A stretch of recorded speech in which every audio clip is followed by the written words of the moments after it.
નમસ્તે વિદ્યાર્થી મિત્રો, આપણે દ્વિઘાત સમીકરણના પ્રમાણિત સ્વરૂપ વિશે ચર્ચા કરી. આજે આપણે દ્વિઘાત સમીકરણના ઉકેલની જે વિવિધ રીતો છે એ પૈકીની સૌથી અગત્યની જે તમારા માટે નવી છે, અવયવની રીત. અવયવો આપણને આવડે છે એટલે અવયવીકરણની રીત છે એ આપણે પાછળથી જોઈશું. આ વર્ષ માટે પૂર્ણ વર્ગની રીત તમારે પરીક્ષામાં પૂછાવાની નથી. તો આ વર્ષ માટે તમારા માટે જે સૌથી અગત્યની રીત છે, સૂત્રની રીત, એનો આપણે પહેલાં અભ્યાસ કરીએ. સૂત્રની રીતે દ્વિઘાત સમીકરણનો ઉકેલ મેળવવો હોય તો કઈ રીતે મેળવવો એ વિશે આપણે ચર્ચા કરીએ. તો આપણે દ્વિઘાત સમીકરણનું પ્રમાણિત સ્વરૂપ ax² + bx + c = 0 આની ચર્ચા કરી છે. તો તમને જે સમીકરણ આપેલું હોય એ જો આ રીતે પ્રમાણિત સ્વરૂપમાં ન હોય તો પ્રથમ એને પ્રમાણિત સ્વરૂપમાં લાવી દેવું અને પછી એમાંથી x² નું જે સહગુણક છે એની કિંમત કેટલી છે નક્કી કરવાની, b ની કિંમત કેટલી છે એ નક્કી કરવાની અને અચળ પદ c ની કિંમત કેટલી છે એ નક્કી કરવાની. એટલે a, b અને c ની કિંમત સમીકરણમાંથી તમારે નક્કી કરી દેવાની. ત્યારબાદ b² - 4ac b² - 4 × a × c એની કિંમત નક્કી કરવાની. આ b² - 4ac, બરાબર. હવે તમારે અહીંયા b² - 4ac જ લખવાનું રહે છે. બાકી એને d અથવા જૂના પુસ્તકમાં ડેલ્ટા સંકેતનો ડેલ્ટા બરાબર b² - 4ac, ત્યારબાદ d બરાબર b² - 4ac અને હવે આ નવા પુસ્તકમાં d કે ડેલ્ટાનો ઉલ્લેખ નથી કર્યો, સીધો b² - 4ac ની કિંમત શોધવાનું કહ્યું છે. તો b² - 4ac ને આની જે કિંમત આવે એને સમીકરણનો વિવેચક કહેવાય. આની જે કિંમત આવે એના ઉપરથી સમીકરણને કેટલા ઉકેલ મળશે, કેવા ઉકેલ મળશે એનો આપણને ખ્યાલ આવે. તો b² - 4ac ની કિંમત તમે શોધો અને b² - 4ac ની કિંમત જો > 0 એટલે કે ધન આવે, બરાબર, તો 0 કરતા મોટી ધન સંખ્યા તમને કિંમત તરીકે મળે તો એ સમીકરણને બે ભિન્ન વાસ્તવિક ઉકેલ મળે, બરાબર. બે ભિન્ન અલગ અલગ વાસ્તવિક ઉકેલ મળે. હવે વાસ્તવિક સંખ્યા એટલે આપણને ખબર છે કે વાસ્તવિકની અંદર સમય સંખ્યાઓ પણ આવે અને અસમય સંખ્યાઓ પણ આવે. તો હજી આમાં આપણે વધારે સ્પષ્ટ કરવું હોય તો ધન સંખ્યા જો પૂર્ણ વર્ગ હોય તો વાસ્તવિકમાં તમને સમય ઉકેલ મળશે, બરાબર. b² - 4ac નો જવાબ જો પૂર્ણ વર્ગ 1, 4, 9, 16, 25, 36 આવી પૂર્ણ વર્ગ સંખ્યા મળતી હોય તો સમીકરણના જે બે બીજ મળે એ બંને બીજ સમય હોય. અને જો પૂર્ણ વર્ગ ના હોય, બરાબર, તો જે બીજ મળે એ અસમય હોય. તો ધન સંખ્યા જવાબ આવે તો સમય અને અસમય આપણે આ રીતે નક્કી કરી શકીએ.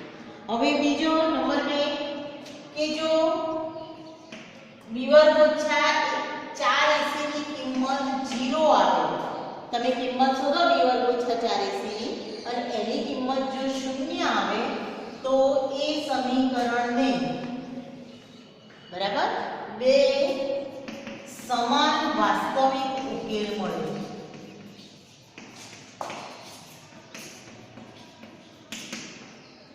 બે સમાન બે બીજ મળે પણ બંને બીજ સરખા હોય, ભિન્ન ના હોય અને આવા સમાન ઉકેલ મળે એવા બીજને આવૃત બીજ કહેવાય, બરાબર.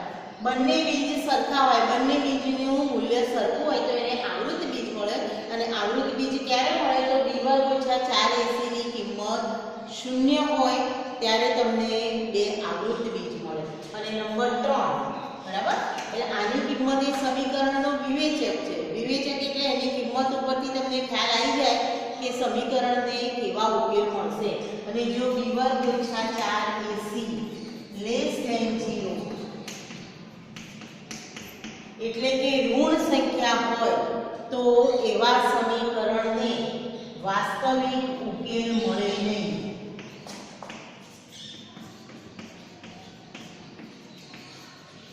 એટલે એવા સમીકરણને વાસ્તવિક ઉકેલ મળે નહીં એટલે આગળ આપણે એના ઉકેલ શોધવાના રહેતા નથી. બરાબર. b વર્ગ ઓછા 4ac ની કિંમત જો 0 હોય તો બરાબર. તો ધન આવે કે ઋણ આવે તો જ બીજ શોધવાના, ધન આવે કે 0 આવે તો જ એના ઉકેલ શોધવાના, ઋણ કિંમત આવે તો એના ઉકેલ શોધવાનો રહેતો નથી. તો સૌપ્રથમ સ્ટેપ a b અને c ની કિંમતો નક્કી કરી અને પછી b વર્ગ ઓછા 4ac ની કિંમત શોધી કાઢવાની. અને એ કિંમત શોધ્યા પછી સમીકરણના બે બીજ શોધવા માટેના જે સૂત્રો છે એ બંને બીજ x બરાબર -b પ્લસ વર્ગમૂળમાં b વર્ગ ઓછા 4ac બરાબર. આ કિંમત આપણે આગળ શોધેલી જ હોય b વર્ગ ઓછા 4ac ની અહીંયા મૂકી દેવાની -b b ની કિંમત જે હોય એ અને છેદમાં 2a. આ એક બીજની કિંમત અને બીજા બીજની કિંમત x બરાબર આનું આ સૂત્ર છે. અહીંયા જે પ્લસ ચિહ્ન છે બીજા બીજમાં માઈનસ આવશે એટલે -b માઈનસ આ પ્લસ છે અહીંયા માઈનસ વર્ગમૂળમાં b વર્ગ ઓછા 4ac ભાગ્યા 2a બરાબર. એટલે આપણે જ્યારે કિંમત શોધવાની હોય ત્યારે બે સૂત્રો અલગ અલગ લખીશું. બાકી સમીકરણના બીજ એનું સૂત્ર શું એ પૂછાય તો બંને તમે જોડે લખી દો તો ચાલે પ્લસ માઈનસ. પણ બે બીજ આપણે શોધવાના છે એટલે બંને સૂત્રો અલગ અલગ લઈ અને બંને બીજ આપણે શોધવાના. તો આ બે સૂત્રો -b અહીંયા પ્લસ આવશે અને અહીંયા માઈનસ આવશે. એના કિંમતો શોધેલી હોય જે તે કિંમત મૂકો એટલે આપણને સમીકરણનો ઉકેલ મળે. તો આ તમારા માટે એક નવી રીત દ્વિઘાત સમીકરણના ઉકેલની સૂત્રની રીત કહેવાય. હવે આ રીતનો ઉપયોગ કરી અને આપણે જોઈએ કે દાખલા કેવી રીતે ગણીશું. બરાબર. તો એક દાખલાની રકમ આવી છે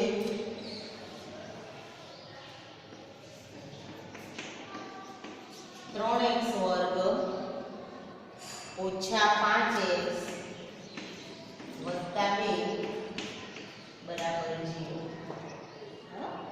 તો સૌપ્રથમ જોઈ લેવાનું કે સમીકરણ પ્રમાણિત સ્વરૂપમાં છે કે નહીં. દ્વિઘાત સમીકરણના તો પ્રમાણિત સ્વરૂપમાં જ છે. x વર્ગ વાળું પદ, x વાળું પદ અને અચળ પદ બરાબર. તો પ્રમાણિત સ્વરૂપમાં છે. આને ગોઠવવાનું નથી તો હવે આપણે આમાંથી a b અને c ની કિંમત નક્કી કરી લઈએ. તો જોઈ લઈએ a બરાબર a ની કિંમત x વર્ગનો સહગુણક a કહેવાય તો a બરાબર 3, x નો સહગુણક b કહેવાય તો b ની કિંમત -5 જે તે ચિહ્ન સાથે કિંમત લેવાની છે. અને c બરાબર c અચળ પદ c ની કિંમત 2. તો a b અને c ની કિંમત આપણે નક્કી કરી. હવે આપણે ગણીએ b વર્ગ ઓછા 4ac બરાબર. તો b એટલે -5 નો વર્ગ ઓછા 4 a ની કિંમત 3 અને c ની કિંમત 2. 4ac 4 a ની કિંમત 3 c ની કિંમત 2 -5 નો વર્ગ 25 ઓછા બરાબર 4 તરી 12 નું 24 બરાબર. તો 25 ઓછા 24 અને બરાબર 1. તો તમે જોઈ શકો છો અહીંયા કે b વર્ગ ઓછા 4ac ની જવાબ ધન મળ્યો. ધન મળ્યો એટલે આ સમીકરણને બે ભિન્ન વાસ્તવિક ઉકેલ મળ્યો. અને વધારામાં જોઈએ તો પાછો પૂર્ણ વર્ગ છે. એક એ પૂર્ણ વર્ગ સંખ્યા છે.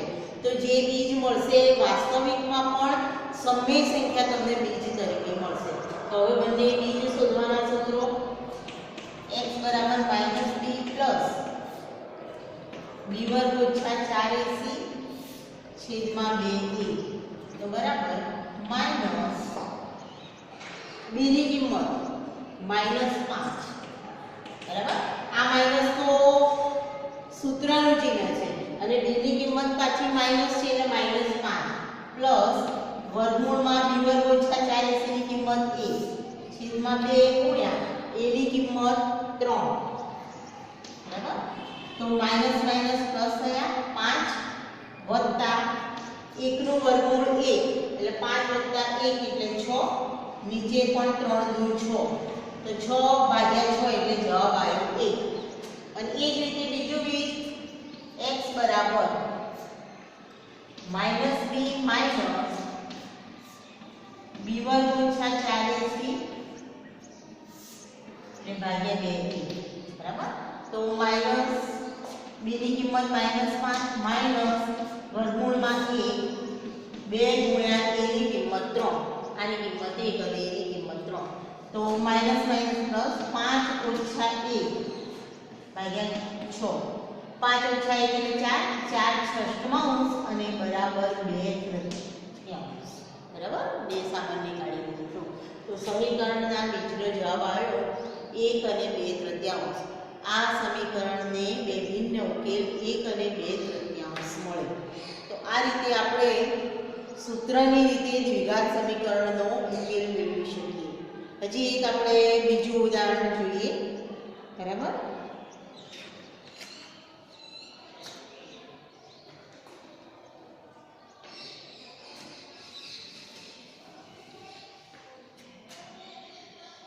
One upon x minus 1 upon x ઓછા 2 અને બરાબર 3.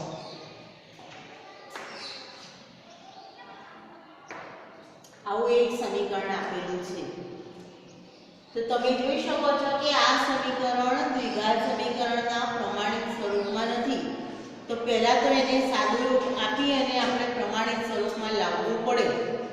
તો આના છેદમાં x છે, આના છેદમાં x ઓછા 2 છે. આપણે બંને સાઈડ સળંગ લસા લઈ લેવાનું. આના છેદમાં 1 કહેવાય, બરાબર. તો લસા આવશે x ગુણ્યા x ઓછા 2, એ લસા આવશે. તો બધા પદોને આપણે લસા છેદ સરખો કરી નાખીએ. તો તેથી આના છેદમાં x છે પણ x ઓછા 2 નથી, એટલે ઉપર x ઓછા 2 વડે ગુણવું પડે. હવે ગુણાકારમાં 1 છે એટલે 1 લખવાની કોઈ જરૂર નહીં. તો 1 ને x ઓછા 2 વડે ગુણીએ એટલે x ઓછા 2 માઈનસ આના છેદમાં x ઓછા 2 છે પણ x નથી, એટલે ઉપરના પદને x વડે ગુણવું પડે. તો 1 ગુણ્યા x એટલે x અને બરાબર 3. આના છેદમાં x નથી અને x ઓછા 2 નથી, તો ઉપરના પદને x અને x ઓછા 2 બંને વડે ગુણવું પડે એટલે x ઓછા 2, બરાબર. આપણે બંને બાજુ લસા લઈ લીધો. હવે બધાનો છેદ સરખો થઈ ગયો એટલે લખવાની જરૂર નહીં. સાદું રૂપ આપી દઈએ તો આ પ્લસ માઈનસ x જતા રહેશે. અહીંયા આગળ x ઓછા x એટલે -2 બરાબર અહીંયા કૌંસ છોડી દઈએ તો 3x વર્ગ ઓછા 3 × 6x, બરાબર. હવે આ -2 પેલી બાજુ લઈ જઈએ તો આ બાજુ 0 થઈ જશે. એક પદ હું અહીંયા ડાબી બાજુ લખી દઉં છું. તો હવે થશે સમીકરણ 3x વર્ગ ઓછા 6x પ્લસ 2 = 0. આ આપણું સમીકરણ બન્યું. હજી આને સાદુરૂપ આપવામાં વધુ સરળ બનાવવું હોય તો બે નીકળશે નહીં. તો આ આપણું દ્વિઘાત સમીકરણ છે. હવે આને આપણે સૂત્રની રીતે ઉકેલ મેળવવો છે. તો a b અને c ની કિંમત નક્કી કરી લઈએ. તો a બરાબર તમે જોઈ શકો છો a બરાબર કેટલા છે 3, b બરાબર કેટલા છે -6 અને c બરાબર કેટલા છે 2. જે તે ચિહ્ન સાથે a ની કિંમત 3, b ની કિંમત -6 અને c ની કિંમત 2. તો સૌપ્રથમ આપણે નક્કી કરીશું b વર્ગ ઓછા 4ac ની કિંમત. તો b વર્ગ ઓછા 4ac બરાબર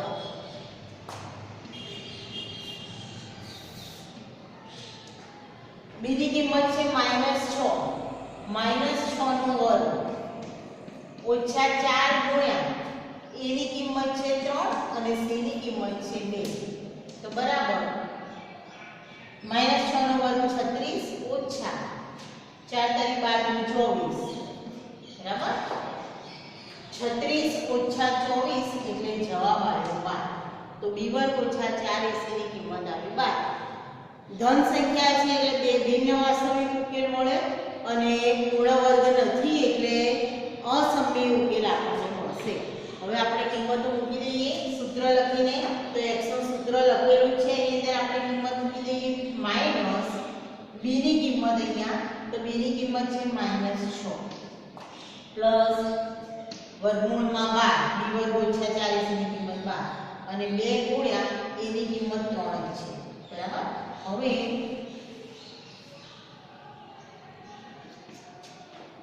માઈનસ માઈનસ પ્લસ એટલે 6 વત્તા 12 માંથી પૂર્ણવર્ગ સંખ્યાને આપણે બહાર કાઢવી હોય તો બહાર કાઢી શકીએ. એટલે 4 તરી 12 અને 4 નું વર્ગમૂળ થાય 2 એટલે 2 ને આપણે બહાર કાઢી દઈશું. 2 વર્ગમૂળ 3. બરાબર. 4 તરી 12 3 અંદર રહેશે અને 4 નું વર્ગમૂળ 2 આપણે બહાર કાઢીશું અને નીચે 3 દુ 6. હવે ઉપરમાંથી 2 સામાન્ય નીકળે છે જુઓ. બરાબર. તો 2 આપણે સામાન્ય કાઢી નાખીએ. તો 2 સામાન્ય કાઢીશું અહીંયા 2. તો આમાં વધશે 3 વત્તા વર્ગમૂળ 3 અને છેદમાં 6. બરાબર. આ બંનેમાંથી 2 સામાન્ય કાઢી ગયા તો અંદર વધ્યા 3. આ 2 બાર લઈ લીધા એટલે વર્ગમૂળ 3 ભાગ્યા 6 છેદ ઉડાડી દઈએ તો અહીંયા 3 એટલે બરાબર 3 વત્તા વર્ગમૂળ 3 ભાગ્યા 3. આપણને એક ઉકેલ મળ્યો. બીજો ઉકેલ જોઈ લઈએ. આની અંદર કિંમત મૂકી દઈએ -6 અહીંયા 12. બરાબર.